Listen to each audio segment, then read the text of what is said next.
மாணவர்களுக்கு அதுக்கான வாய்ப்பு எப்படி? மூன்றாவது ஒரு மொழியை அவர்கள் படிக்க விரும்பினால் அவர்களுக்கான வாய்ப்பு எப்படி இருக்கும்? மூன்றாவதாக படிக்காதவர்கள் யாரும் விரும்பவில்லை, விரும்புகிறவர்கள் படிக்கிறார்கள். இந்தி மொழியை ஏன் தமிழக மாணவர்கள் படிக்கக்கூடாது என செய்தியாளர்கள் எழுப்பிய கேள்விக்கு விசிக தலைவர் திருமாவளவன் கருத்து தெரிவித்துள்ளார். அரசு பள்ளி மாணவர்கள் விரும்பினால் தனியார் கோச்சிங்ல போய் படிக்கிறார்கள், விரும்புகிறார்கள், படிக்கிறார்கள். இல்ல அது ஒண்ணு இந்திய கட்டாயம் படிச்சுதான் ஆகணுமா? எதற்காக படிக்கணும்? இந்திய படிக்க வேண்டிய தேவை என்ன? இந்தியை படிப்பதால் என்ன பயன்? இல்ல இந்தியை தாய்மொழியாக கொண்டவன் தமிழ்நாட்டில் வந்து கட்டிட வேலை செய்யறான். இந்தியை தாய்மொழியாக கொண்டவர்கள் லட்சக்கணக்கான பேர் தமிழ்நாட்டிலே வேலை இல்லாமல் வந்து கட்டிட வேலை செய்கிறார்கள், சிமெண்ட் தூக்கி கொண்டிருக்கிறார்கள், விவசாய வேலை செய்து கொண்டிருக்கிறார்கள்.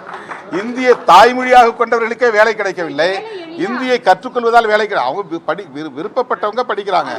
அதை நாம தடுக்கவே இல்லையே.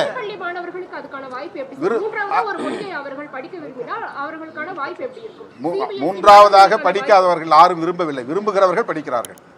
முடிந்தவர்கள் படிக்கிறார்கள். அது ஒன்றும் கட்டாயம் இல்லை. தமிழிலேயே படித்து தமிழிலேயே IAS எழுதி தமிழிலேயே ஆட்சி நிர்வாகத்தையும் செய்தவர்கள் ஏராளமானவர்கள் இருக்கிறார்கள்.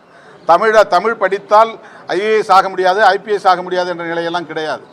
எனவே மும்மொழி கொள்கை என்பது அவர்களின் ஒரே மொழி ஒரே தேசம் என்கிற நிலைப்பாடாக இருப்பதால் தான் அதை நாங்கள் எதிர்க்கிறோம்.